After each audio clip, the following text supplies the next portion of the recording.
The wind cut across the high desert like a warning, sharp and unrelenting, carrying dust, silence, and something older than fear. Long before any human boot touched this land, the Mustang had already sensed what was coming.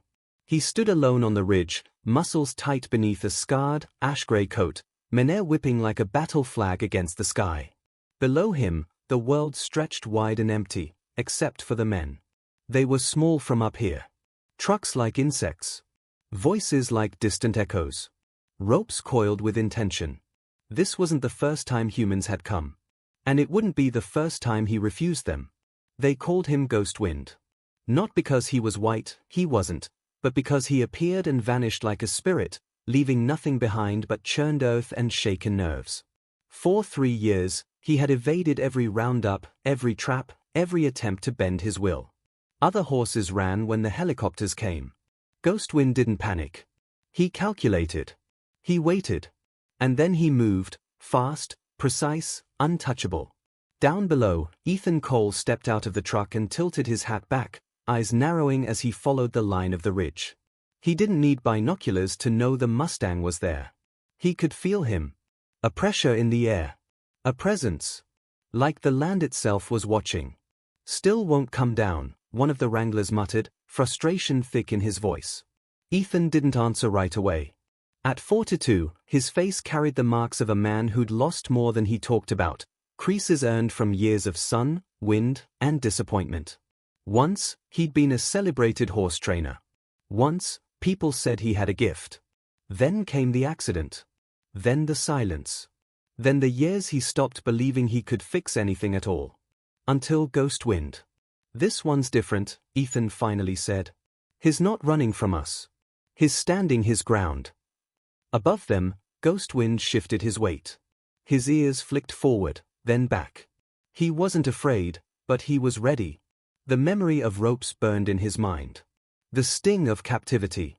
The suffocating smell of metal pens. He remembered the day his mother fell, exhausted, surrounded. He remembered the sound she made when she didn't get back up. Never again. The helicopter roared to life. Dust exploded into the air as the machine lifted, the sound slicing through the valley like a blade. Horses scattered in the distance, but Ghost Wind stayed put. His hooves dug into stone. His chest rose and fell, slow, controlled. He watched the shadow approach, not with panic, but with defiance. "Why isn't he running?" someone shouted over the noise. Ethan's jaw tightened. "Because he knows where the edge is." The helicopter dipped low, trying to push him downhill, toward the waiting pens. For a moment, it looked like it might work. Ghost Wind took a step back. Then another. The wind battered him. Gravel slid beneath his hooves. And then, he stopped. Instead of fleeing, Ghost Wind turned sideways, presenting his full body to the machine. Head high. Eyes locked on the threat. It was a challenge. The pilot hesitated. That pause was all Ghost Wind needed. With a scream torn from his chest, he spun and launched himself sideways, straight toward a narrow break in the rocks no one thought he'd risk. Stone shattered. Dust swallowed him whole. And when it cleared, he was gone.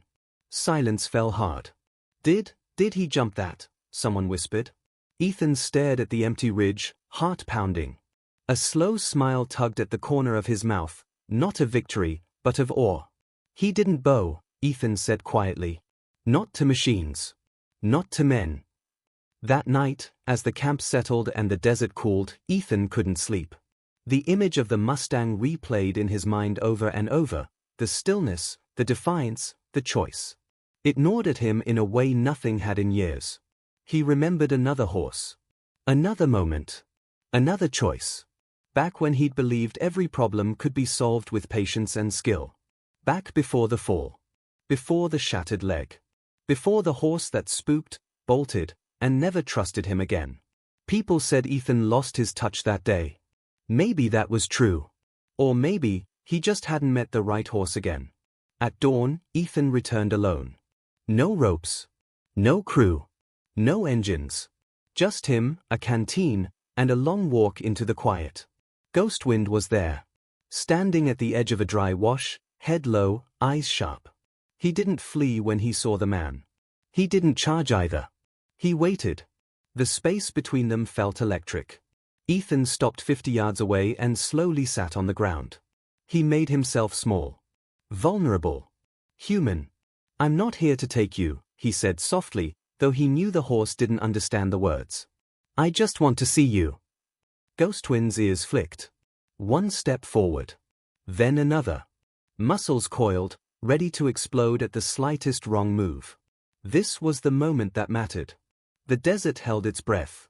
And if you've ever felt like the world was trying to break you, like everyone wanted you to bow, to give in, to become smaller than you are, then you already understand what happened next. Because sometimes, the strongest bonds don't begin with trust. They begin with refusal. The sun climbed slowly, dragging long shadows across the desert floor, but neither man nor horse moved. The distance between Ethan and Ghostwind remained unchanged, 50 yards of dust, memory, and mistrust. It felt less like space and more like a boundary neither of them knew how to cross. Ghostwind was the first to break the stillness. He lowered his head just enough to sniff the air, nostrils flaring as if testing the truth of this quiet human who dared sit on his land. Ethan didn't reach out. He didn't speak again. He'd learned long ago that silence, when offered honestly, said more than any command ever could. Minutes passed. Then longer. Flies buzzed. Wind whispered through dry grass. Somewhere far away, another band of Mustangs thundered past, but Ghostwind didn't follow. His attention stayed locked on Ethan. That, more than anything, unsettled Ethan. Most wild horses chose distance over curiosity. Ghostwind chose assessment. "You're not afraid," Ethan murmured under his breath, more to himself than to the horse. "You're deciding." Ghostwind took a step closer. Then stopped. The old scar across his shoulder caught the sunlight, a pale, jagged reminder of rope burn and panic. Ethan noticed it immediately, and something tightened behind his ribs. He knew that wound. Not the exact mark, but the story behind it.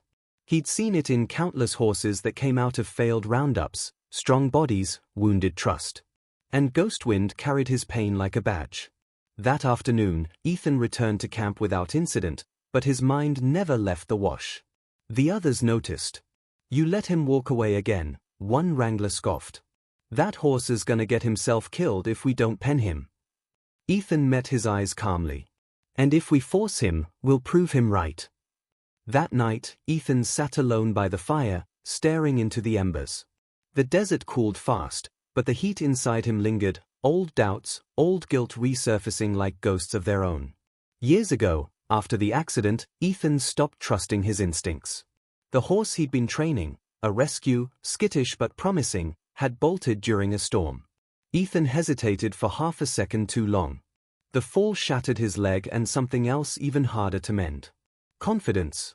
Ever since, he followed rules. Protocols. Distances. Until Ghostwind. The next morning, Ethan returned again. Same routine. Same calm approach. Saturday. He waited. Ghostwind came faster this time. Not rushing, just less wary. Day by day, the distance shrank. 50 yards became 40. Then 30. Ethan brought no food, no tricks. Only consistency. His presence became predictable. Safe. But safety didn't mean surrender. On the 7th day, Ghostwind tested him. Without warning, the Mustang lunged forward, hooves slamming into the dirt, teeth bared, a warning scream ripping from his chest.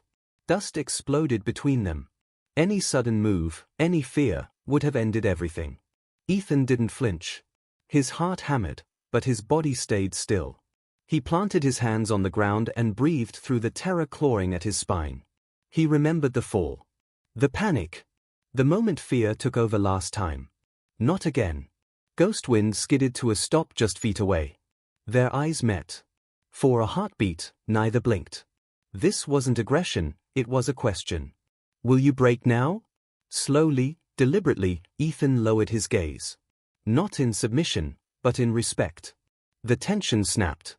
Ghostwind snorted sharply and backed away, tossing his head as if annoyed with himself. He hadn't won. But neither had Ethan. That night, the helicopter returned. Its distant thrum reached Ethan's ears before the lights crested the hills. His stomach dropped. This wasn't scheduled. Someone higher up had decided patience had run out. By the time Ethan reached the wash, chaos had already erupted. Dust choked the air. Horses scattered. The sound of rotors drowned out everything else. And Ghostwind was running. But not toward the pens. Toward the cliffs. No! Ethan shouted, sprinting forward, waving his arms like it could somehow matter. Ghostwind's eyes were wild now, not with fear, but fury. The sky had betrayed him. The humans had lied. The edge came fast. Too fast. The Mustang skidded, hooves scraping stone, pebbles tumbling into nothingness below. For one terrifying second, it looked like history would repeat itself, that stubborn defiance would finally cost him everything. Then Ghostwind did something no one expected. He stopped. Right at the edge. Chest heaving. Muscles shaking. The helicopter hovered, pressing closer, forcing him to choose, jump or bow. From behind, Ethan shouted until his throat burned. "Turn around. Please." Ghostwind's ears flicked. He recognized the voice. Slowly, painfully, the Mustang turned his head, just enough to see Ethan standing there, arms out, empty-handed. No rope. No threat. Only choice. The helicopter pilot hesitated again. And again, that hesitation changed everything. Ghostwind backed away from the cliff and bolted, not into captivity, but straight past Ethan, close enough for Ethan to feel the wind of his passing, close enough to see the fire in his eyes shift into something else. Recognition. Trust, unfinished, fragile, but real. The helicopter pulled back. The roundup was called off. Later, as dust settled and tempers cooled, no one spoke for a long time. Finally, a young handler whispered, "That horse, he listened to you." Ethan shook his head slowly, eyes still fixed on the empty desert. "No," he said. "He chose." That night, Ghostwind stood on a ridge far away, silhouetted against the stars. Free. Alive. And for the first time in years, Ethan felt something loosen inside his chest. But freedom, Ethan knew, was only one battle. Because the hardest test wasn't whether Ghostwind would bow to humans. It was whether he could ever trust one enough to come back. The storm came without warning. One moment the desert lay open and still, painted gold by the setting sun. The next, the sky darkened as if someone had thrown a heavy blanket over the world. Wind ripped across the flats, carrying sand like shrapnel. Thunder cracked so close it felt personal. Ethan felt it in his bones before he saw it. Something was wrong. He'd learned to read storms the same way he read horses, by what came before. The sudden silence. The birds vanishing. The way the air turned sharp, metallic. Ghostwind would be running. Ethan grabbed his jacket and climbed into the truck, ignoring the shouts behind him.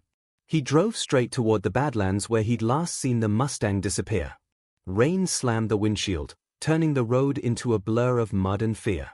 "Don't do this," Ethan muttered. "Not tonight." Lightning split the sky, revealing Ghostwind for a fraction of a second on a rocky slope, menhair plastered to his neck, eyes white with focus as he fought the wind. He wasn't panicking. He was navigating. But the ground beneath him had turned treacherous, slick with sudden rain. Ethan slammed on the brakes and jumped out, shouting Ghostwind's name even though he knew how foolish it sounded. The thunder swallowed his voice. Then came the sound that stopped his heart. A sharp crack. Stone breaking. A scream, not human, not quite animal, raw and terrible. Ghostwind went down. He slid several feet before catching himself, legs scrambling for purchase. When he finally stopped, he stood trembling on 3 legs, the 4th held stiff and wrong. For a moment, neither moved. Rain soaked them both. The desert, once endless, felt suddenly claustrophobic. Ghostwind tried to step forward. His injured leg buckled. He nearly fell again, catching himself at the last second, breath tearing in and out of his chest. Panic flared in his eyes, not the wild, defiant fire Ethan knew, but something darker. Pain. Ethan took a step closer, and Ghostwind lashed out, teeth snapping, a warning born of fear and agony. Ethan froze. "This is it," he whispered. "This is where you decide." Ghostwind's ears pinned flat. His body shook. Every instinct screamed run, but his leg refused. The storm boxed him in, the cliff loomed behind, and the humans stood in front. Trapped. Ethan dropped to one knee, rain dripping from the brim of his hat. He moved slowly, deliberately, showing his empty hands. "I'm not here to take your freedom," he said, voice barely audible over the storm. "I'm here to keep you alive." The words weren't for Ghostwind alone. They were for himself. Memories surged uninvited. The day of his accident, the moment the horse bolted, the split-second choice that haunted him still. Back then, Ethan had hesitated. Fear had whispered that stepping closer would make things worse. And maybe it had. This time, he didn't hesitate. Ethan took another step forward. Ghostwind struck again, weaker this time, the effort sending a fresh wave of pain through his body. He screamed, high, broken, and something inside Ethan cracked open. "That's it," Ethan said softly, tears mixing with rain. "I hear you." He stopped moving. Minutes passed like hours. The storm began to ease, thunder rolling farther away. The rain softened, then thinned to a mist. In that quiet, something shifted. Ghostwind's breathing slowed. His ears lifted, just slightly. Ethan sat down in the mud, close enough now to feel the heat rolling off the Mustang's body. He didn't reach out. He didn't ask. He just stayed. Time lost meaning. When Ghostwind finally collapsed, it wasn't from fear, but exhaustion. His injured leg folded beneath him, and he sank to the ground with a low, trembling groan. Ethan was there instantly. He didn't touch Ghostwind's head. He didn't restrain him. He simply placed a hand on the ground near his shoulder, close enough to be felt, far enough to be escaped. Ghostwind didn't pull away. The storm cleared completely, leaving the world washed clean and painfully quiet. Stars peeked through torn clouds. For the first time, Ghostwind lay still in the presence of a human. Not captured. Not conquered. Just, not alone. Ethan radioed for help, his voice shaking. "We've got an injured Mustang. Severe limp. He's down but stable." There was a pause on the line. Then disbelief. "You're with him?" "Yes," Ethan said. "And he's not leaving." They brought a trailer, a vet, lights that cut through the darkness. Every step risked breaking the fragile thread holding Ghostwind there. When the vet approached, Ghostwind tensed, but didn't rise. His eyes searched for Ethan. Ethan met that gaze and nodded once. "It's okay," he whispered. That nod changed everything. The examination revealed a deep fracture, painful, but survivable with care. Untreated, it would be a death sentence. The vet looked at Ethan, voice low. "We can help him. But only if he lets us." Ethan swallowed hard. This was the moment people would later talk about, the moment the wild Mustang chose between life and freedom. Ethan stepped back, giving Ghostwind space. Real space. The kind that made the choice real. Ghostwind shifted. He could run, 3 legs and all. Disappear into the dark and die free. Or stay. Slowly, painfully, Ghostwind lowered his head back to the ground. The vet exhaled. "I'll be damned." They worked through the night. And when the trailer door finally closed, Ghostwind inside, sedated but breathing, Ethan rested his forehead against the cold metal and sobbed. Not because he'd won. But because, for the first time in years, he hadn't run away from the moment that mattered most. Morning arrived quietly, as if the desert itself was trying not to disturb what had happened in the night. Ghostwind woke inside unfamiliar walls. The air smelled of antiseptic and hay instead of dust and sage. Soft light filtered through slatted windows, striping the stall floor like prison bars. For a split second, panic surged through him. His muscles tensed, instinct screaming run, but the pain in his leg anchored him brutally to the present. He snorted, struggling to rise. "Easy," a voice said gently. Ethan stood just outside the stall, hands resting on the wood, not reaching in. He hadn't slept. Dark circles carved shadows beneath his eyes, but when Ghostwind lifted his head, Ethan was already there, calm, steady, familiar. Ghostwind froze. This place was wrong. But the man was known. The vet's words echoed in Ethan's mind, "He's alive because he didn't fight us." That thought humbled him more than any victory ever had. Days passed slowly. Ghostwind's leg was wrapped and supported, pain managed but not erased. He tested it constantly, shifting his weight, snorting in frustration when it failed him. Each failure chipped away at his patience. Each human sound outside the stall made his ears snap back, ready for battle. But Ethan never rushed him. He showed up every morning at the same time. Sat in the same place. Spoke in the same low tone. Sometimes he said nothing at all. He brought no rope. No halter. No demand. Just presence. Caretakers noticed. "He watches you," one of them said quietly. "Doesn't watch anyone else like that." Ethan nodded. "Because he's deciding if I'm temporary." That fear, being temporary, hit Ethan harder than he expected. He'd been temporary his whole life. Trainers came and went. Horses passed through. People praised his skill, then moved on. Even his confidence had left him once before. He wasn't here to win Ghostwind. He was here to stay. One afternoon, Ghostwind finally did something small and monumental. Ethan was sitting, head bowed, exhaustion heavy on his shoulders. Without warning, Ghostwind stretched his neck forward and nudged Ethan's sleeve with his muzzle. Barely a touch. Ethan didn't move. Didn't breathe. Didn't even blink. Ghostwind pulled back immediately, as if shocked by his own bravery. But the damage was done. The wall had cracked. From that day on, recovery changed. Ghostwind allowed the vet to work without sedation when Ethan stood nearby. He tolerated bandage changes. He accepted food from Ethan's hand, not eagerly, but without suspicion. Trust didn't arrive all at once. It arrived in inches. Weeks later, the cast came off. The first attempt to stand unassisted was brutal. Ghostwind rose halfway, then collapsed, legs folding beneath him. He screamed in frustration, striking the ground, dust flying. Ethan was on his feet instantly, but he didn't grab. He didn't restrain. "You can do this," Ethan whispered, voice breaking.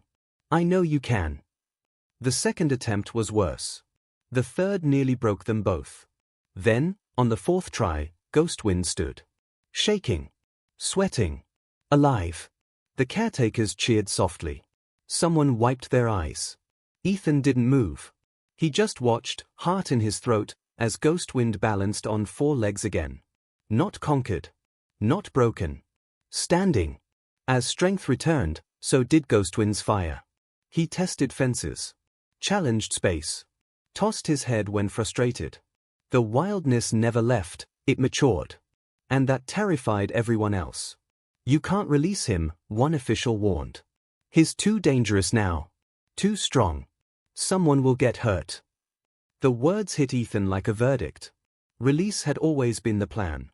Freedom had always been the promise. But Ghostwind wasn't the same horse anymore. Neither was Ethan. That night, Ethan stood by the fence as Ghostwind paced the enclosure, restless energy coiling inside him.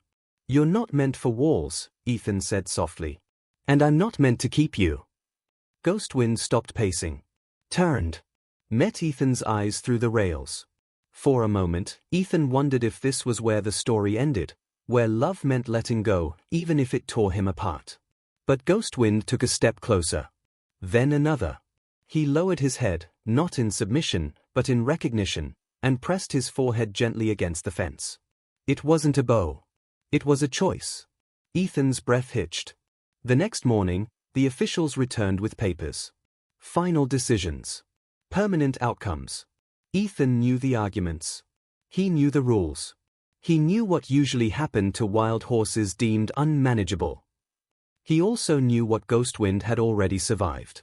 As he signed his name, Ethan's hand shook, not with fear, but with certainty. Some stories don't end with release. Some begin with responsibility. The gate stood open at dawn. Beyond it stretched miles of untouched land, rolling earth, whispering grass, a horizon that promised everything Ghostwind had ever fought for. The air smelled like rain and beginnings. This was the moment everyone expected to be simple. Open the gate. Let the wild Mustang run. Fade to freedom. But Ghostwind didn't move. He stood just inside the enclosure, menhair lifting gently in the morning breeze, eyes scanning the distance. His leg was healed now, scarred, stronger, a testament to pain endured and survived. He could run. Everyone knew it. Ethan stood several yards away, hands loose at his sides, heart pounding like it had on that cliff months ago. He didn't call out. He didn't gesture. This was never about permission. Any second now, someone whispered. Minutes passed. Still, Ghostwind didn't bolt. Instead, he turned his head, slowly, deliberately, and looked back at Ethan. Not with hesitation. With understanding. Ethan felt his throat tighten. This wasn't fear. This wasn't dependence. This was something far rarer, a wild thing choosing connection without surrendering itself. You don't owe me anything, Ethan said quietly, voice thick. Not your trust. Not your stay. Ghostwind flicked an ear. Then, with a sudden burst of power, he moved. Not away. Past Ethan. So close Ethan felt the rush of air, the thunder of hooves in his chest. Ghostwind surged through the open gate, menhair flying, muscles rolling, every inch of him wild and magnificent. Gasps rippled through the onlookers. Ghostwind ran hard for several hundred yards, then slowed. He stopped at the crest of a hill and turned. One last look. The silence stretched. Then Ghostwind did something that would be talked about for years. He lifted his head high and let out a long, echoing call, not a scream of fear or defiance, but a sound that rolled with power and peace. He stamped once, then wheeled around and vanished into the land that had shaped him. Free. Ethan didn't chase the moment. He let it pass through him, every doubt, every loss, every second chance. The horse he hadn't saved years ago. The fear he'd carried ever since. The belief that broken things stayed broken. Ghostwind proved otherwise. Weeks later, reports came in. A grey Mustang spotted near the ridge. A horse with a limp that was barely there. A leader running strong, keeping watch from the edges. Always wild. Always choosing distance. But alive. Ethan returned to the enclosure one last time, touching the fence where Ghostwind had once rested his head. The place felt empty, but not hollow. It felt complete. He didn't leave horses behind after that. He stayed. Not to break them. Not to own them. But to meet them where they were. And sometimes, on quiet mornings when the wind carried just right, Ethan swore he heard that call again. A reminder carried on hooves and memory. Freedom is not the absence of bonds. It's the presence of choice. If this story moved you, if Ghostwind's refusal to bow spoke to something in you, take a moment to like, subscribe, and share. Because stories like this only live on when they are passed forward. Somewhere out there, a wild Mustang is still running. And somewhere, a human finally learned how to stand.